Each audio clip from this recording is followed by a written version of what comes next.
আজকে দেখাবো যে অনেকে আমাদের ক্যানন MF3010 যে আসলে আমরা স্ক্যান করতে পারি না, যে স্ক্যান করে আমাদের ল্যাপটপের মধ্যে যাতে আমরা সংরক্ষিত রাখতে পারি। ঠিক আছে, আমরা স্ক্যান কী করে করি। তো আজকে আমি এই ডকুমেন্টটা স্ক্যান করে দেখাবো আপনাদেরকে। তো প্রথমে আগে এই ডকুমেন্টটাকে আপনারা ক্যানন MF3010 মধ্যে আপনি রাখবেন, রেখে তারপর আপনারা এটার টাকাটা বন্ধ করে নেবেন। নেওয়ার পরে আমরা যে ক্যানন MF30 যে ড্রাইভারটা আসছে, যেটা আপনারা ইনস্টল করছেন, যেটা যদি আপনি প্রিন্ট করেন, ওই ড্রাইভারটাকে দেখবেন কই আছে ড্রাইভারটা।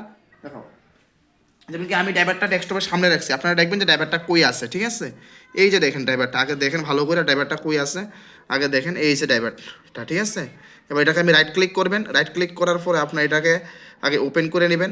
ওপেন করার পরে এরপরে দেখবেন এখানে আছে এই দেখেন এখানে আছে কালার স্ক্যান, এরপরে আছে BNW স্ক্যান, আপনারা যে কোনোটা দিতে পারেন। যেমন কি কালার স্ক্যানে আমি ক্লিক করলাম, ক্লিক করার পরে এরপরে দেখেন এই কালার স্ক্যান আছে, আপনার সবটা পড়ে নেবেন। যে PDF করলে PDF, আপনি যদি আপনি JPG করতে চান তাহলে JPG করতে পারবেন, তাহলে আপনারা যে কোনো আকারে আপনারা করতে পারবেন। ঠিক আছে, তো আমি PDF আকারে রাখলাম, PDF আকারে রাখার পরে আপনারা এখানে দেখেন এই যে কনফিগারেশন স্ক্যান এখানে আছে, এখানে আপনারা যদি ক্লিক না থাকে তাহলে আপনারা ক্লিক দিয়ে দিবেন।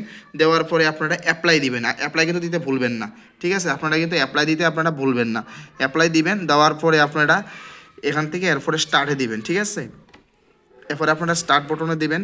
স্টার্ট দেওয়ার পরে দেখেন আপনারা এটা স্ক্যান নিতেছে। ঠিক আছে, তখন আপনারা দেখবেন এই দেখেন স্ক্যান হতেছে। ঠিক আছে,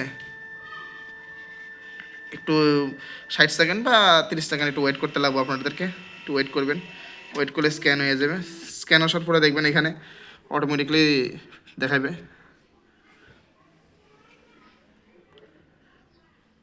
স্ক্যান হয়ে গেছে। স্ক্যান হওয়ার পরে আপনারা কী দেবেন, নেক্সট দেবেন না ফিনিশ দিবেন। তাহলে নেক্সট দেবেন না নেক্সট, যদি ডাবল যদি করতে চান 2-3টা করতে চান একসাথে তাহলে করতে পারবে। যদি না আমি একটাই দিছি আমি ডকুমেন্টস, তাহলে আমি একটাই করুন, তাহলে আপনারা ফিনিশ দেবেন।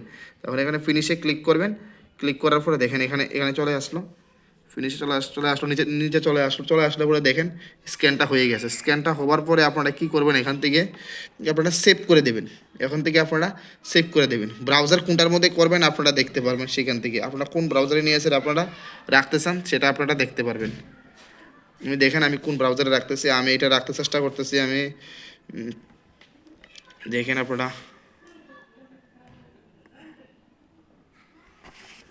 ডিএসএটা আপনারা ওকেতে ক্লিক করবেন। ক্লিক করার পরে এটা এরপরে আপনারা সেভে ক্লিক করবেন।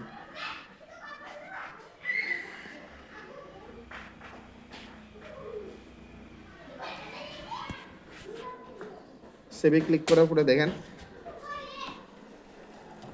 ডকুমেন্টটা সেভ হয়ে গেছে। সেভ হওয়ার পরে আপনারা যদি এখানে দেখেন যে খুলে দেখতে পারবেন, এই দেখেন ডকুমেন্টসটা আপনারা খুলে দেখতে পারবেন। এটা হচ্ছে আগের একটা ডকুমেন্টস, সরি এটা আমার আগের একটা ডকুমেন্টস ছিল, এটা আমাদের সামনে স্ক্যান হয়ে গেছে। আমি স্ক্যানটা দেখাইতেছি আপনাদেরকে, হয়তো এটা খুলে গেছে তার জন্য আমি দেখাইতেছি। এখানে